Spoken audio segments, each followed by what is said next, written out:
Well, my goodness. This has been quite an ordeal trying to get this out. I do apologize for the lateness, but that's the way it goes sometimes. However, I am determined to go ahead and put out a year in review of my cartoons. Hopefully, this time it will take. It's been rather tricky to do, but hopefully this will go through and I will be able to upload and do everything as I hope to do. So last year in the cartoons was well, up and down, tumultuous to say the least, and I started the year with a cartoon of international interest, uh, with the state at the time of England.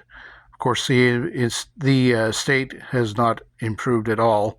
It's actually gone worse since then, with all the taxes and all of the craziness that they are trying to pull on their people.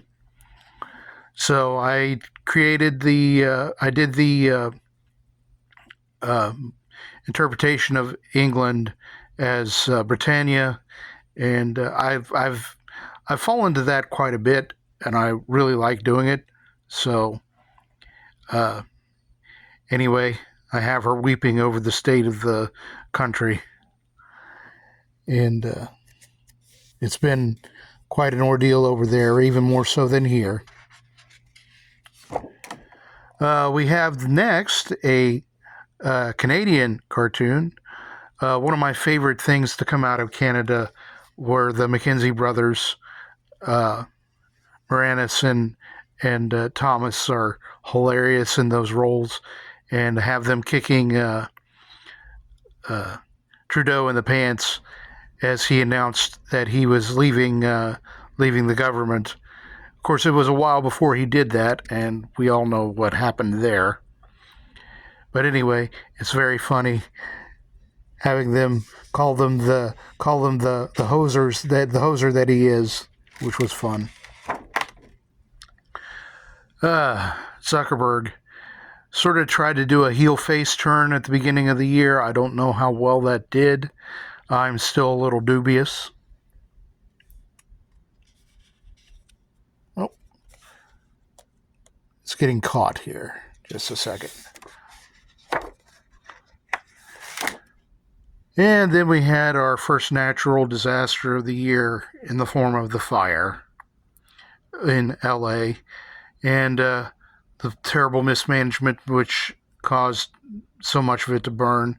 Of course, it's still up for grabs as to whether or not that was intentional or not. I I'm not sure. Of course, getting having it be a big land grab could very well be on the table. This one is interesting. I had this is a commentary on some of us older Dungeons and Dragons players, where they were where Wizards of the Coast was, or Hasbro was, sort of downplaying what our contribution to the hobby, and were basically trying to erase us, calling us grognards. It was very funny because I was talking about this picture in the chat during a Razor Fist arcade, and I found out uh, that YouTube will not let me print the word grognard, which was very funny. But this is a takeoff of course, Elmore's very famous Dungeons and Dragons red box cover. Uh, I really appreciate all the art that he put in to the hobby, and it's a shame that they use what appears to be pretty much AI slop nowadays. My, how the mighty have fallen.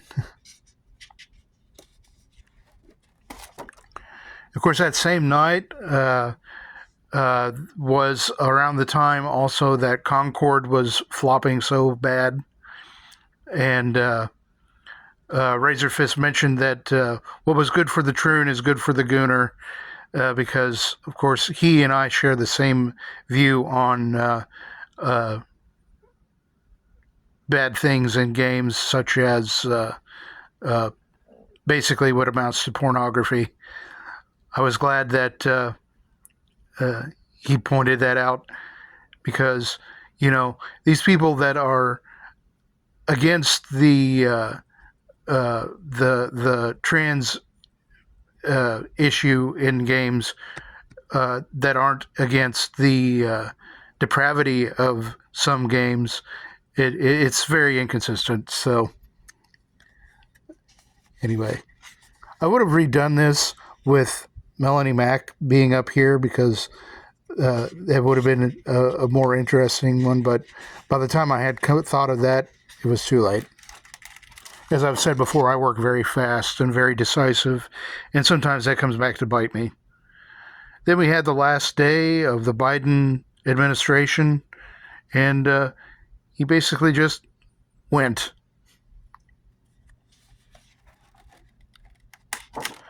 And of course, the first day that Trump was back, he freed Ross Ulbricht, which was really good. And I have this as a takeoff of John Bunyan's Pilgrim's Progress, where he talks about the key to the dungeon of Doubting Castle is hope. And so he had hope, and he was freed.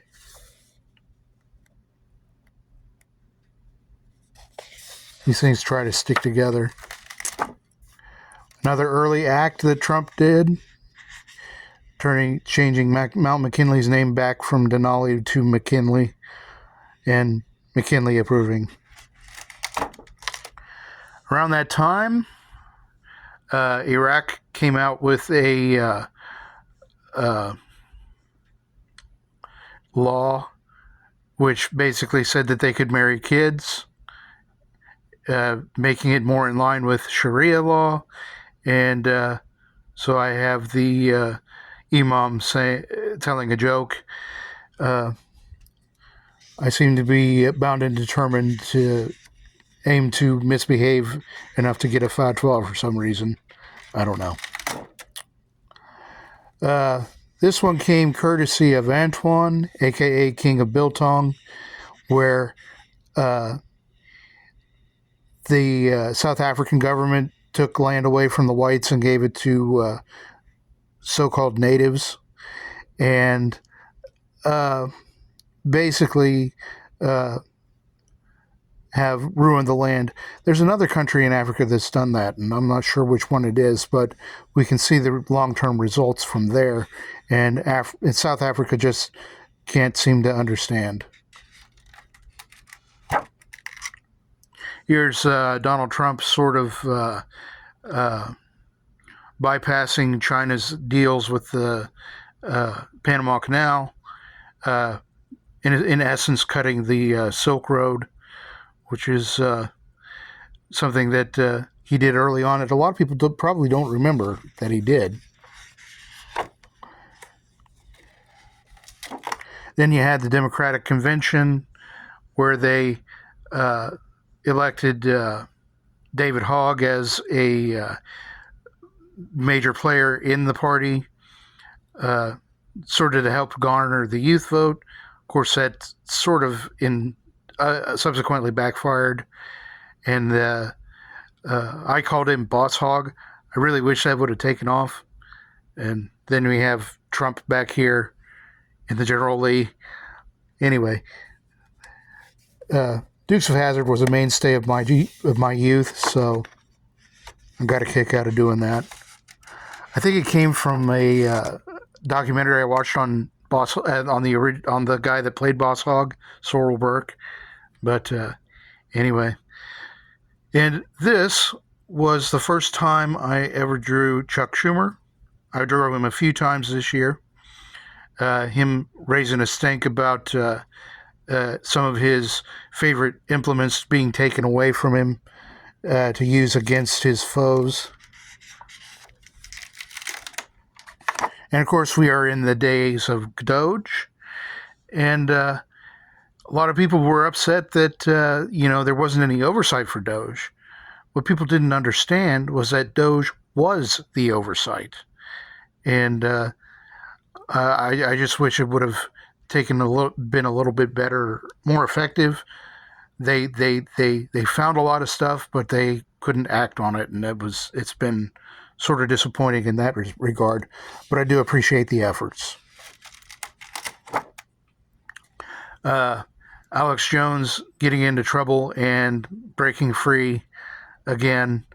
Uh, his he seems to have come out all right, which was good at the time.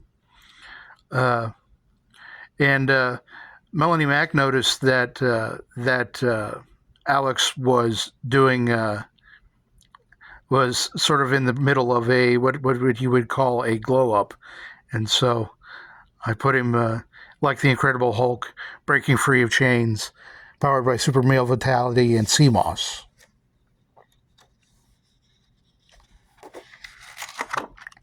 Then we had USAID. This was at the beginning of the year, of course, and USAID was exposed for the terrible things that they were doing, and for example, funding legacy media, and so the fact that Trump took the axe to the USAID tree was very, very entertaining and very gratifying. Mitch McConnell, he fell down, went boom, and was being pushed around in a wheelchair at the time, so I jazzed up his wheelchair to a Captain Pike style Star Trek chair.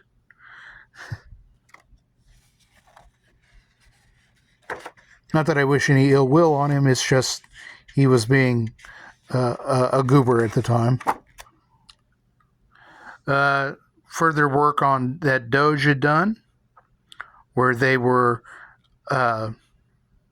showing that some of the people that were receiving benefits were almost 200 years old, and many of them did not have a super social security number, so they were ghosts. Kennedy getting in and doing his best to clean house at the Department of Health and Human Services, going after dyes, aspartame, nitrates, and other chemicals, taking out the trash, as it were.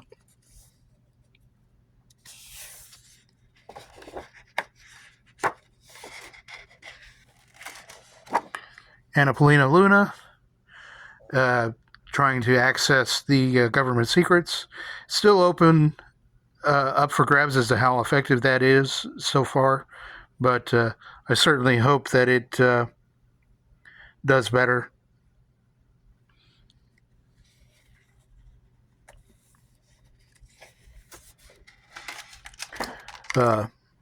Margaret Brennan opening her mouth and saying that free speech caused the Holocaust.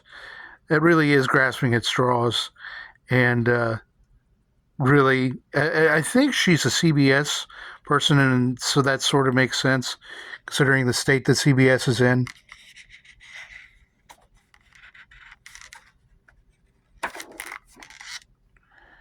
Cash. We're not sure how effective it is, but he is definitely he was definitely struggling to get confirmed there for a while. Uh, you know, a lot of people give him a lot of flack for the things that he's been doing, the things that he's failed to do.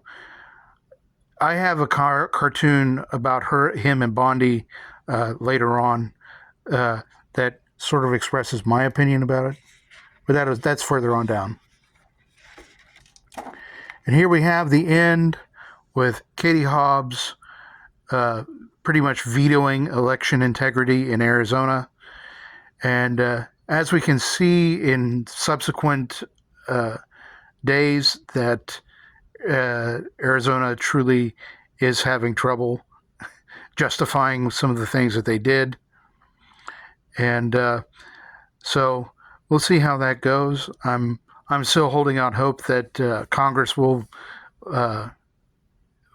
some congressional acts will alleviate some of the corruption there in Arizona.